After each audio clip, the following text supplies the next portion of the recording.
The birds were really cheering me on this morning. We got one more order for a cutting board, so I'm gonna make this one, this beautiful chunk of Purpleheart. I still have another slab of Canary wood, and I know exactly what I'm gonna do with this. That'll come on another video, but I'm gonna grab a hold of this sapwood here. I got another chunk I can use off of that one for another future project. This one here, I was able to get a deal off of because it has a nice big old crack going down it. It's all right, I don't need that, I need this. And I can even salvage some of that to some extent, but anyway. So this beautiful chunk of Canary wood here, that Purpleheart, and we'll do another diamond pattern. That's kind of like my signature thing, but we're doing another end grain, so this ought to turn out beautiful as well.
Gotta love that purple and gold contrast, right? I mean, canary wood is just something special. That's just gonna be beautiful. That is gonna be a beautiful pattern right there. I love how white that sapwood is. It just really stands out, makes it pop. So it should really be vivid once this is finished. All right, so now we're just gonna glue these together. We'll glue these pieces together and we'll flatten it, and then we'll cut them into strips, and then we'll glue them back together again, and then we gotta flatten it again. So there's a lot more work to go, but let's move on to the gluing.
Wow, look at that. That is pretty cool. Natural wood, man. Tell you what.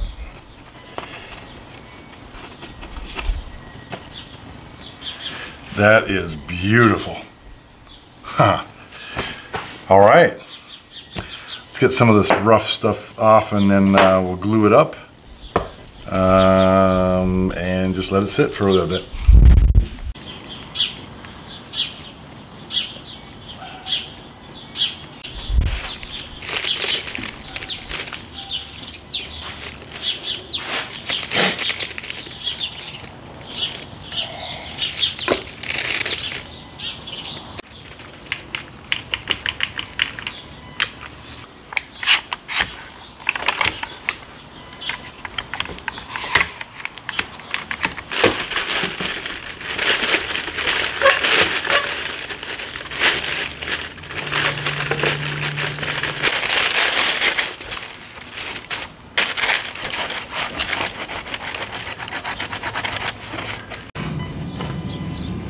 All right, nice and flat.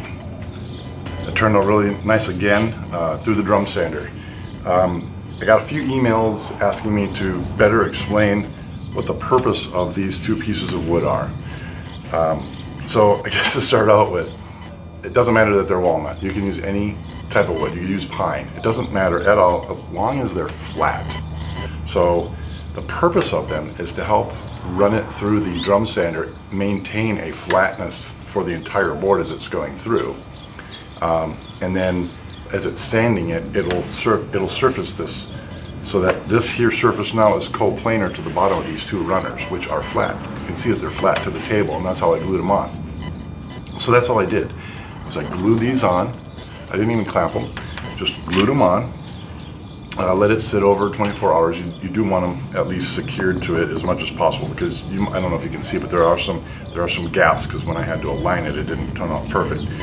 So when you do glue them, you want it to definitely cure for a good amount of time, because there's going to be pressure inside the drum sander. So what this allowed me to do, so now when I glue these on, they're nice and flat to this surface. They weren't flush with the bottom side of the cutting board. They are completely flush with the board, this surface to begin with. So once that's done, when you take it to the drum sander, there's a belt. For those of you who are familiar with drum sanders, there's a belt that pulls the material through the drum sander. And what that allows me to do now is these runners sit flat on that surface. So as it's pulling it through the drum sander, it continues to be flat the entire time, because it's riding on the bottom of these runners, not the bottom of the cutting board. And then once it's flat on that side, once this side is now flat, they take it, turn it over, and then they do the other side, and the runners don't even matter that time. If you decide to use that trick, keep this in mind. They do charge you, at least the place I go to, they charge you by every 5 minutes use of the drum sander. The drum sander, even though it's I think they use a 60 grit belt, it's not the fastest thing in the world, and it doesn't take material down real fast like a thicknessing planer would do. So keep that in mind when you're making your runners. When you put these runners on, they need to be, you don't want them proud of the surface. You don't want them sitting higher than this surface, because that's time. It's time in the sander. It's taking time to run it through there. So if you go over 5 minutes, for like the place that I go to, 5 minutes is another $5, so it's $5 for every 5 minutes. So I try to keep these runners at least, if not flush with the top of this surface, lower than the top of this surface, because it doesn't need to be on both sides, just using one side. All right, hopefully that explains it. If not, shoot me another email and I'll explain it. So what we need to do now is we're going to remove these two runners. We're going to straighten these sides. We'll square it up to the ends. And then we'll bevel everything. Well, actually, we'll drill some holes for the feet. Then we'll bevel everything. Once it's beveled, we can go ahead and move on to sanding. And then from there, it's just applying the mineral oil and some conditioner. And it's ready to go.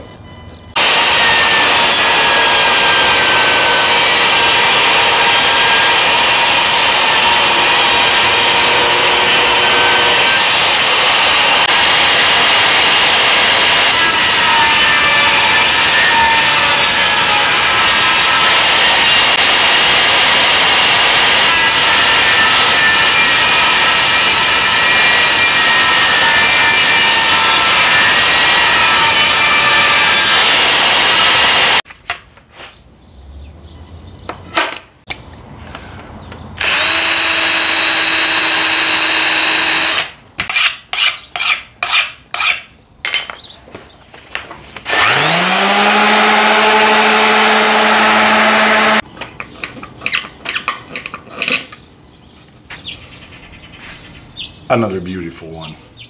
Isn't it just gorgeous? Let's bring it in for a closer look. That is, again, all natural wood. Purpleheart with canary wood. Absolutely beautiful. That is going to last you a lifetime.